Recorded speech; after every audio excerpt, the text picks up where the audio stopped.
Je vous invite à ouvrir votre Bible ce matin dans la première épître aux Thessaloniciens, au chapitre 4. 1 Thessaloniciens, chapitre 4.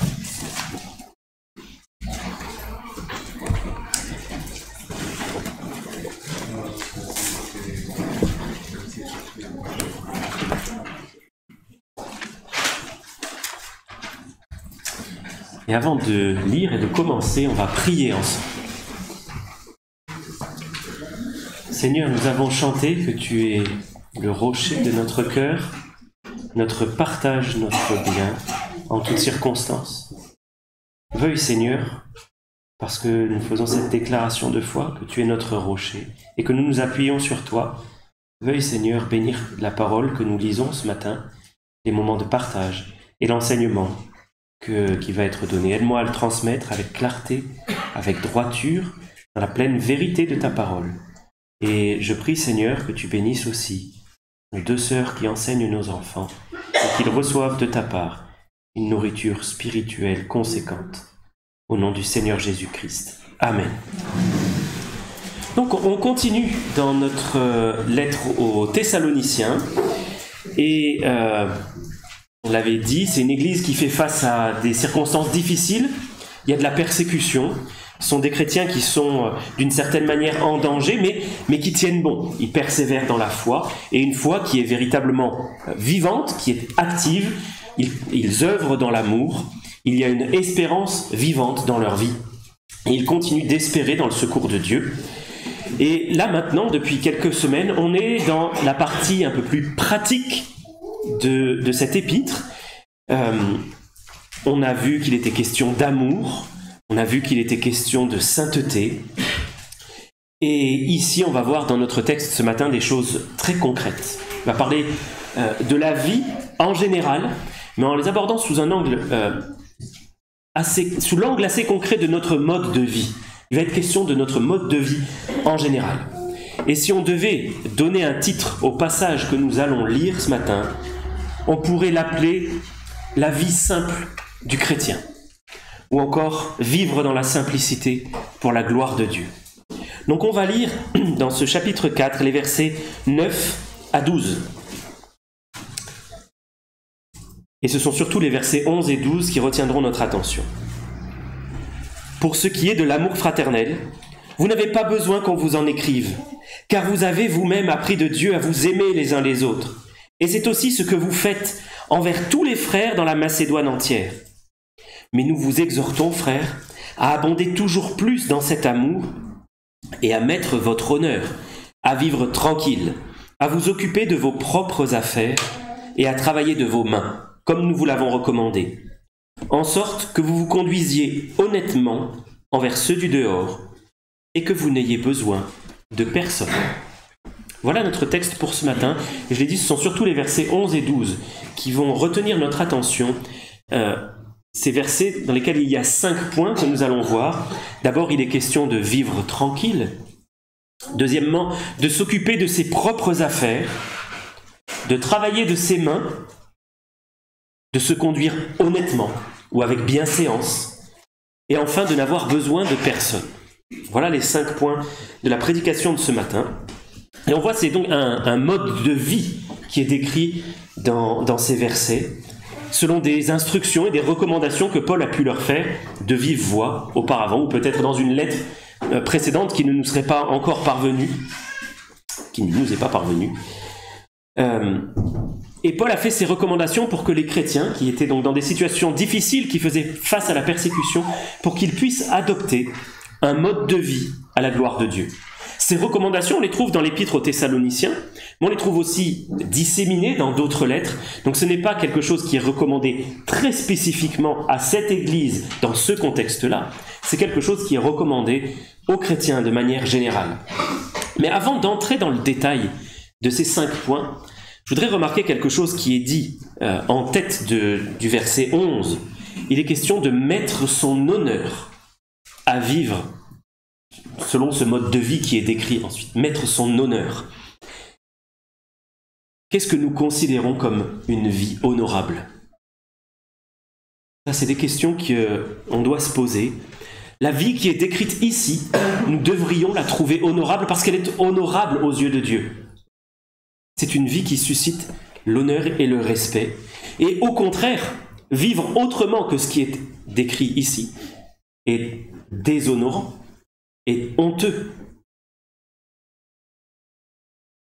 Dans le monde, il y a des choses qui nous inspirent du respect, que l'on trouve nobles ou honorables. Et dans notre société, ce qui va être noble ou honorable, c'est la richesse, la célébrité, l'habillement, une certaine position sociale, et puis avoir des possessions matérielles. Si on a ces choses dans le monde, alors on est honorable. Et si on ne les a pas, au contraire, on est méprisé dans le monde. Mais le Saint-Esprit, qui a inspiré cette lettre, nous propose ici un mode de vie vraiment différent. Un mode de vie que Dieu va trouver digne et respectable, qui n'est pas du tout fondé sur les mêmes valeurs et qui souvent même est à l'opposé du mode de vie que nous propose notre société et le monde. Donc je vous propose de commencer par voir le premier point qui est mettre son honneur à vivre tranquille. C'est la première caractéristique de cette vie simple qui est décrite ici. Alors le mot qui est traduit par tranquille, dans vos versions, vous avez peut-être d'autres traductions, il peut être traduit par vivre en paix, vivre paisiblement, vivre en repos. Et on va regarder deux passages dans la Bible qui vont nous montrer comment ce mot a été traduit à d'autres endroits. Regardez avec moi s'il vous plaît dans Luc 14.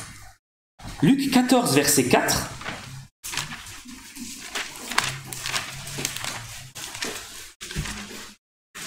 Pour donner un petit peu plus de relief et de profondeur à cette question de tranquillité ou de repos.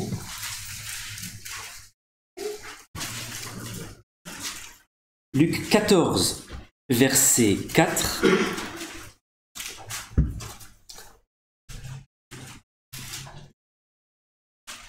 Ils gardèrent le silence. Voilà le même mot traduit ici dans l'Évangile par simplement garder le silence. Donc cette vie tranquille, c'est une vie qui n'est pas dans quelque chose de frénétique, d'agité. Et si vous regardez dans l'Évangile de Luc, toujours au chapitre 23, verset 56,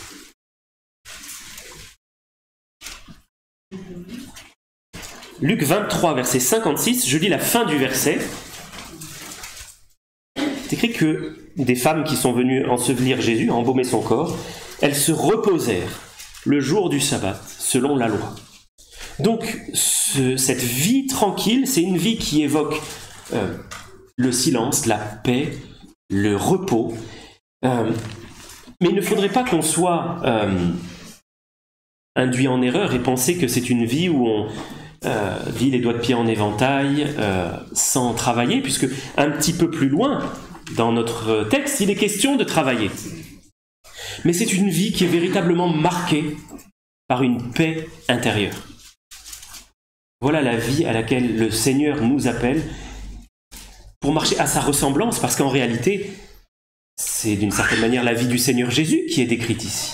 Une vie, une grande paix intérieure, sans frénésie. Avec... j'étais tenté de dire une absence de soucis. En réalité, ce n'est pas tellement l'absence de soucis, c'est la façon dont on va les gérer et les considérer, restant dans la paix, nous déchargeant sur Dieu de nos fardeaux, parce que lui-même prend soin de nous. Cela m'a fait penser aussi à la différence qui existe entre Marthe et Marie. Vous savez, dans l'évangile de Jean, ces deux sœurs sont décrites, et l'on en voit une qui est occupée à servir frénétiquement, à préparer un bon repas pour le Seigneur, tandis que l'autre, Marie, est assise à ses pieds et écoute ce qu'il dit. Et Marie est décrite comme celle qui avait choisi la bonne part, non pas qu'il s'agisse d'une vie à rester dans la passivité, dans l'écoute sans jamais se mettre à l'œuvre, mais Marthe avait choisi une vie, dans ce passage, beaucoup plus frénétique et marquée par l'agitation. Et l'idée que l'on peut en retirer, c'est de se mettre à l'écoute du Seigneur, de se laisser nourrir par lui, apaiser par lui, et pour ensuite pouvoir se mettre à l'œuvre de la manière qui lui est agréable, c'est-à-dire dans la paix et dans la tranquillité. Puisqu'il est question par la suite de travailler, c'est un travail qui va se faire sans l'angoisse que l'on peut avoir de l'enrichissement, de conserver son poste ou le risque de le perdre. Je voudrais pour cela citer encore 2 passages dans le livre des Proverbes, chapitre 23. Proverbe 23, verset 4. Il dit « Ne te tourmente pas pour t'enrichir, n'y applique pas ton intelligence. Veux-tu poursuivre du regard ce qui va disparaître ? Car la richesse se fait des ailes, et comme l'aigle, elle prend son vol vers les cieux. » Donc le travail dont il va être question et qu'on détaillera un petit peu tout à l'heure ne doit pas être mu par cette agitation que provoque le désir de s'enrichir ou la crainte de ne pas avoir assez. Le Seigneur nous dit, c'est au psaume 127 que l'on trouve ce verset-là, verset 2, « En vain vous vous levez de bon matin et vous vous couchez tard et vous mangez le pain de douleur. Dieu en donne autant à ses bien-aimés pendant leur sommeil. » Donc il y a cette idée de vivre dans une paix, et puisque nous passons une grande partie de notre temps au travail, eh bien d'expérimenter là la paix que le Seigneur donne, détachée des soucis du matériel. Et celui qui fait confiance au Seigneur, qui se décharge sur lui de ses fardeaux et qui a confiance que le Seigneur va pourvoir. Dans le psaume 127, il dit « Il en donne autant à ses bien-aimés pendant leur sommeil. » Au moment où on ne fait rien, ce que l'on pourrait considérer comme du temps perdu, improductif. Ayons confiance que le Seigneur prend soin de nous et qu'il mettra sa main sur nos efforts pour nous aider à faire notre travail et à pourvoir à nos besoins. Avons-nous déjà vu Jésus agité, frénétique, dans le souci pour ses propres besoins ? Il était complètement déchargé de tous ces soucis-là, faisant confiance à son Père, qui prenait soin de lui. Confiance qui nous surprend, qui nous met au défi, mais que nous sommes appelés à imiter. Voilà pour le premier point. Maintenant, regardons le deuxième, qui est s'occuper de ses propres affaires. Voilà un point très important auquel nous devrions vraiment mettre notre honneur, nous occuper de nos propres affaires, sous-entendu, pas celles des autres. Ne pas aller mettre notre nez là où il n'a rien à faire, et c'est vraiment une recommandation que nous devons nous adresser, parce qu'il y a peu de choses qui font autant de dégâts dans l'Église et dans nos relations même avec l'extérieur que cette curiosité déplacée qui va engendrer inévitablement des ragots, des potins, de la médisance, de la calomnie, et ruiner des relations que dans l'Église, le Seigneur a voulu fraternelles et marquées par un amour ardent. Parce qu'inévitablement, celui qui s'occupe des affaires des autres va trouver à y redire. Il n'a pas fait les choses de la bonne manière, regarde comme il a agi. C'est un vrai fléau dans nos vies que la médisance. Le Seigneur dit que celui qui parle mal d'un frère juge la loi.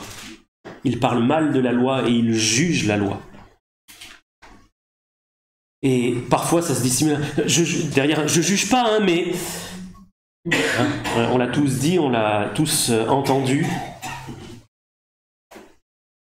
En réalité, derrière ces mots-là, c'est une excuse pour dire je veux pas médire, mais je vais médire quand même.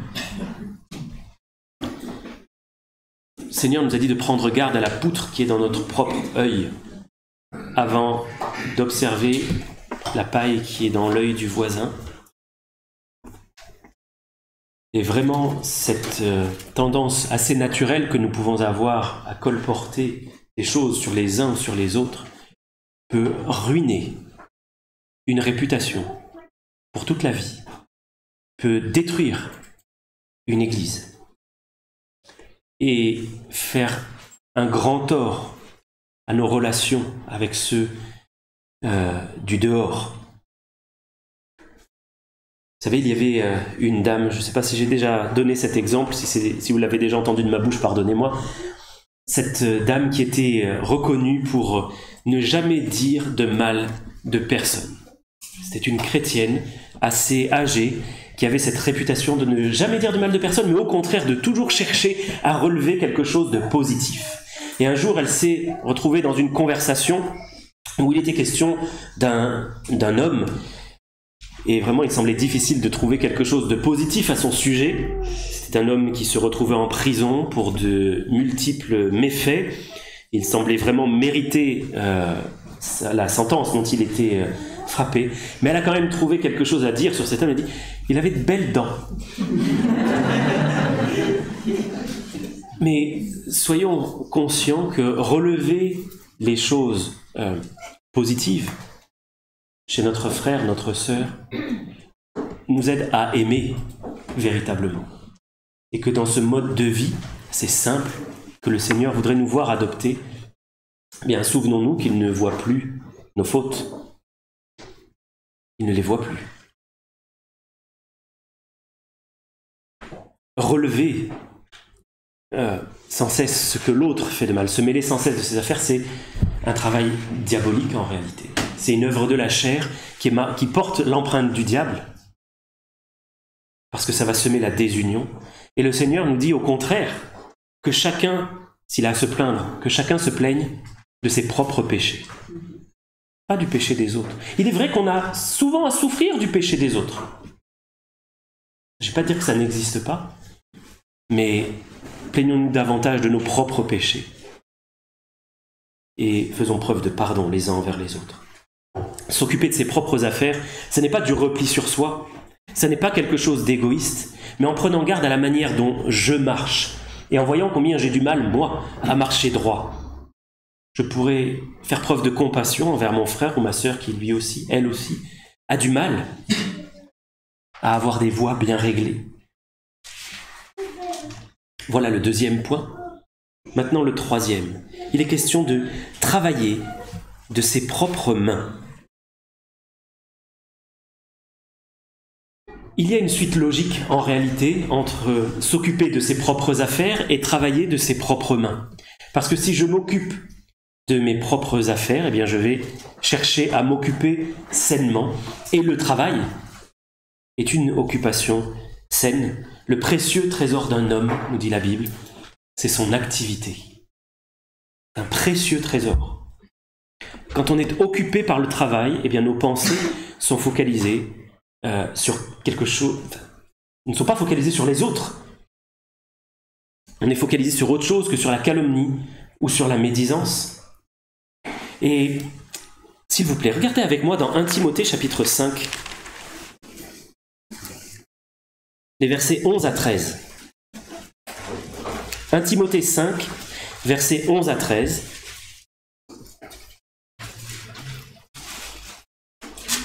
Il est question dans le contexte du soutien que l'Église doit accorder aux veuves et du choix que l'Église a à faire parmi les veuves à soutenir.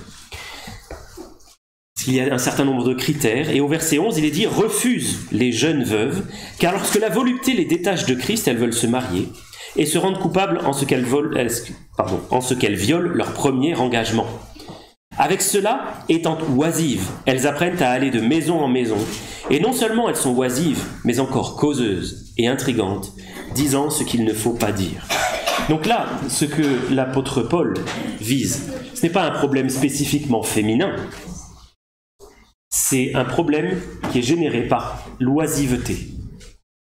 Le fait de ne pas vouloir travailler, ou de ne pas trouver une activité à faire, cela engendre de la médisance, parce que nos pensées, n'étant pas occupées à quelque chose de sain, vont forcément s'occuper à quelque chose, et souvent, cela va amener à du potin, la colporter des ragots.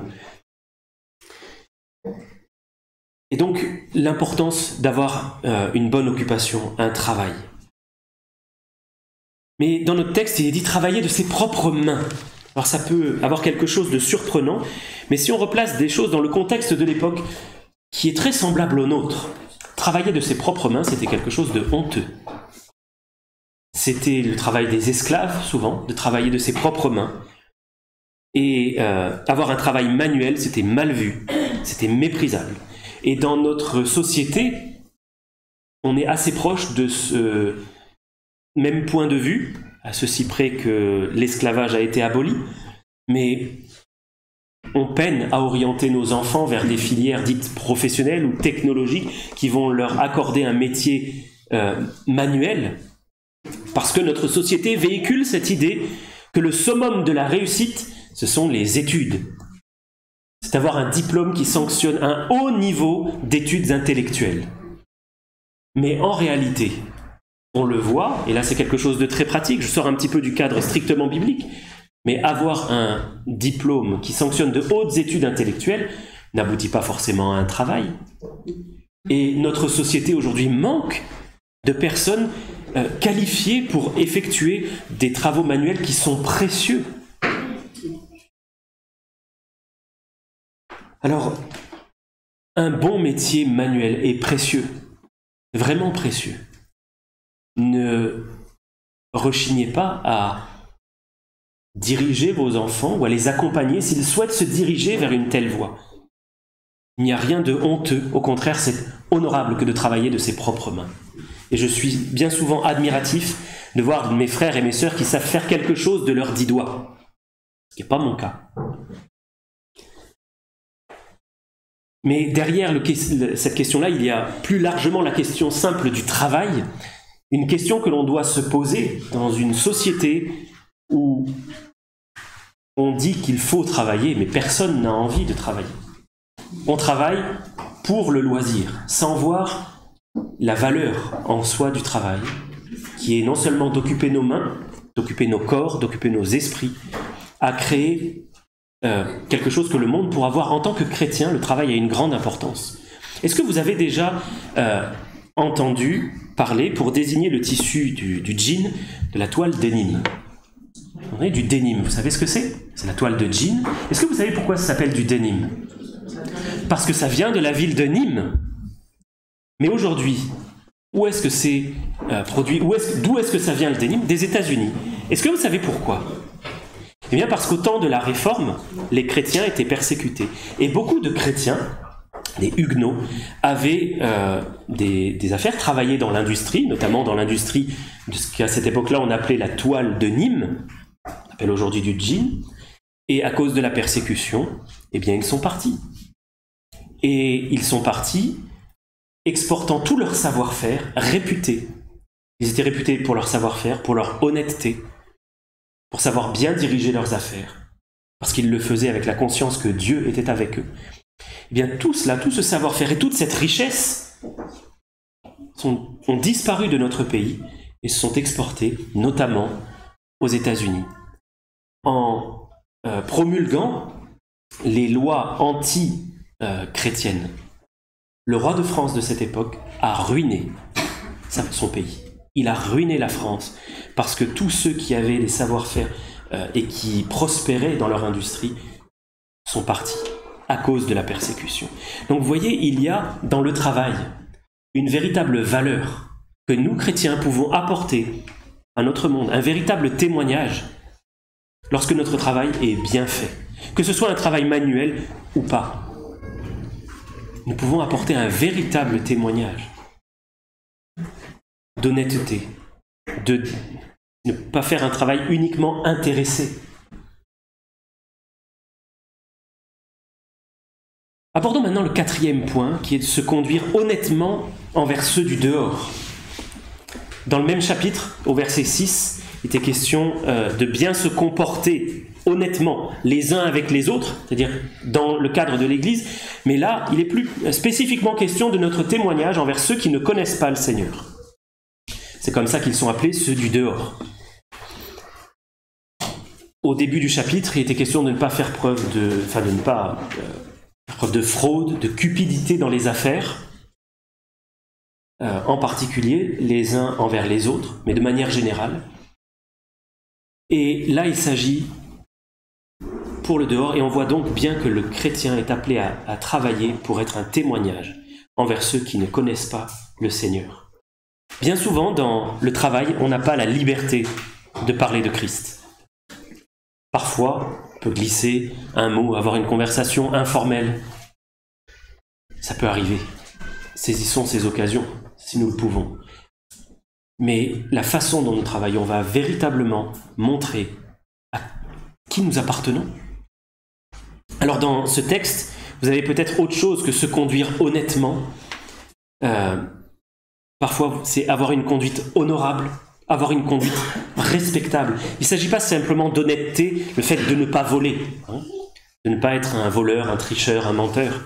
C'est vraiment avoir une attitude qui est non seulement exempte du péché, mais qui est remarquée de manière positive, pour des choses de valeur. Regardez avec moi dans 1 Pierre chapitre 2, versets 15 et 16. 1 Pierre 2, versets 15 et 16. Il est question, là aussi, dans le contexte de chrétiens qui font face à la persécution.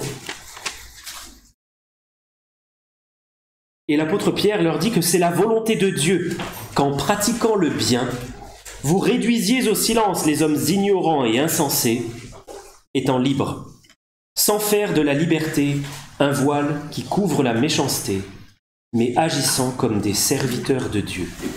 C'est-à-dire ceux qui se font fort de médire des chrétiens, de les mépriser, de se moquer d'eux, bien doivent être réduits au silence, non pas par la bataille des mots et de la raison, mais simplement par le témoignage d'une vie simple, menée dans l'honnêteté, dans la piété, dans l'attachement au Seigneur, dans de bonnes valeurs. Je pense aussi à Proverbes chapitre 4, versets 24 à 27. Proverbes 4, versets 24 à 27. Où il est dit « Écarte de ta bouche la fausseté, éloigne de tes lèvres les détours, que tes yeux regardent en face et que tes paupières se dirigent devant toi. Considère le chemin par où tu passes et que toutes tes voies soient bien réglées. Ne te détourne ni à droite ni à gauche et écarte ton pied du mal. » Il est question ici d'avoir un certain nombre de principes, des voies bien réglées, c'est-à-dire obéir aux principes de la parole de Dieu. Comme le train avance sur les rails et est guidé par ces rails-là, nous sommes appelés à ne pas dérailler et à rester sur la voie bien réglée de la parole de Dieu. Et je veux terminer avec le 5e point. N'ayez besoin de personne. Alors pour illustrer ce 5e point, je voudrais qu'on lise dans la 2e épître aux Thessaloniciens, chapitre 3, versets 11 à 13. 2 Thessaloniciens, chapitre 3, versets 11 à 13.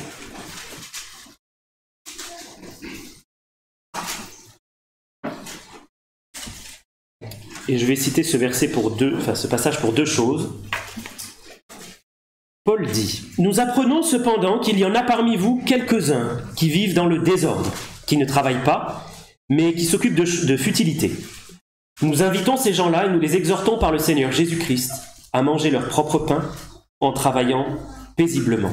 Pour vous, frères, ne vous lassez pas de faire le bien. » Je souligne, première chose, c'est que adopter un mode de vie contraire à cette idée d'une vie paisible, où le travail a une part importante, la Bible nous dit que c'est vivre dans le désordre. Il y en avait à cette époque-là qui voulaient attendre le retour du Seigneur et qui du coup vivaient au crochet des autres, de chrétiens plus fortunés.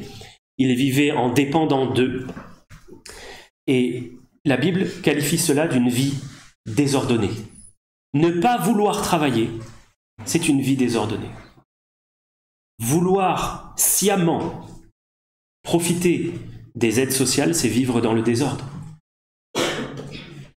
Et la Bible nous dit, juste avant d'ailleurs, si vous regardez à partir du verset 10, Paul dit, lorsque nous étions chez vous, nous vous disions expressément, si quelqu'un ne veut pas travailler, qu'il ne mange pas non plus.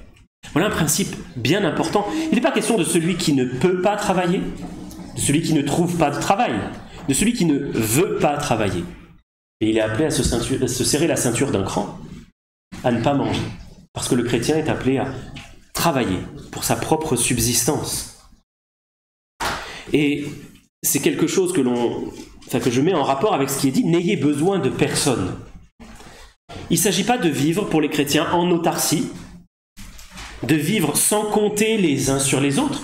Dans le cadre de l'Église, il est très clair que nous avons à nous apporter du secours les uns aux autres. Et nous le faisons régulièrement, nous l'avons fait encore bien récemment. Gloire à Dieu pour cela. On est appelé à se porter secours mutuellement. Mais celui qui désire vivre de cette manière-là, et qui ne souhaite pas faire l'effort de travailler, eh bien ici, il va se mettre dans la dépendance et dans une situation véritablement dangereuse. Le peuple de Dieu est appelé à ne pas vivre dans la dépendance, et en particulier dans la dépendance du monde. On est dans un pays où nous avons l'énorme privilège d'avoir un certain nombre d'aides sociales. C'est un vrai privilège, et je salue l'esprit qui anime cette solidarité.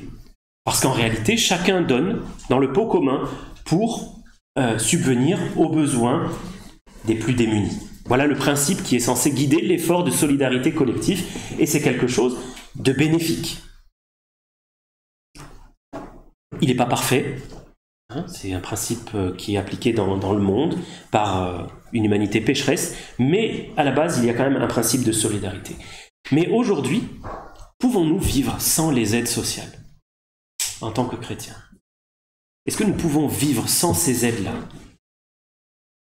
Si l'État décidait de priver les chrétiens, parce qu'ils sont chrétiens, et qu'ils du coup n'obéissent plus à certaines lois de l'État, si l'État donc décidait de priver les chrétiens d'un certain nombre d'aides sociales pour les contraindre à rentrer dans le moule du monde, pourrions-nous encore vivre indépendamment du monde?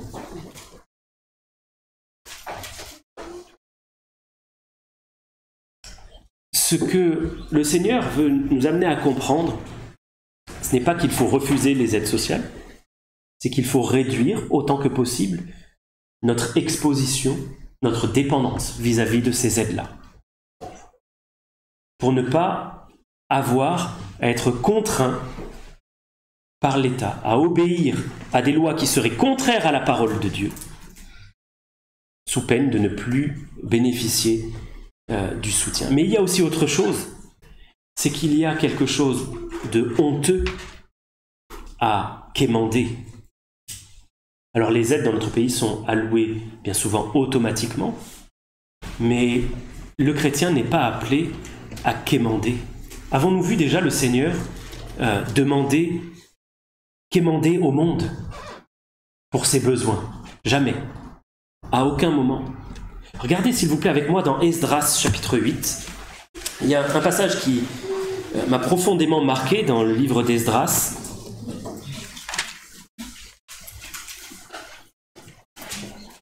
C'est après les Chroniques et avant Néhémie, si ça peut vous aider. Pas un livre qu'on ouvre très très souvent. Esdras chapitre 8. Je vais lire les versets 21 à 23. Alors je précise que Esdras est un juif en exil et qui va partir de l'exil jusqu'à Jérusalem. Et il dit là, près du fleuve d'Ahava, je publiai un jeûne d'humiliation devant notre Dieu, afin d'implorer de lui un heureux voyage pour nous, pour nos enfants et pour tout ce qui nous appartenait. J'aurais eu honte de demander au roi une escorte et des cavaliers pour nous protéger contre l'ennemi pendant la route, car nous avions dit au roi, la main de notre Dieu est pour leur bien, sur tous ceux qui le cherchent. Mais sa force et sa colère sont sur tous ceux qui l'abandonnent. C'est à cause de cela que nous jeûnâmes et que nous invoquâmes notre Dieu, et il nous exauça. Esdras aurait considéré comme tout à fait déshonorant de demander au roi une escorte, à laquelle il avait le droit, à laquelle il pouvait prétendre. Pourquoi? Parce que cela ruinait son témoignage de foi en un Dieu vivant, en un Dieu qui secourt, en un Dieu qui pourvoit aux besoins. Voilà pourquoi bien des chrétiens ont érigé comme un principe dans leur vie de ne jamais faire de demande d'argent de ne jamais quémander d'argent pour des offrandes ou pour quelque projet que ce soit. Laissant le Seigneur mettre dans le cœur de ses enfants le désir de donner. Laissant le Seigneur même communiquer le besoin exact d'autres enfants pour qu'ils pourvoient aux besoins les uns des autres. Ce serait un déshonneur pour nous que de nous livrer à faire l'aumône auprès du monde, parce que le juste n'est jamais abandonné et que l'on n'a jamais vu les enfants du juste mendier leur pain. Jamais. Voilà ce que nous dit la parole de Dieu. Donc Dieu nous appelle à travailler paisiblement, sans faire de la recherche des richesses notre but, sans être dans une frénésie d'activité, sans chercher l'activité pour l'activité, mais de manière à pouvoir subvenir à nos propres besoins et par le superflu que nous pourrions avoir, si tant est que nous en ayons, pourvoir aux besoins des autres.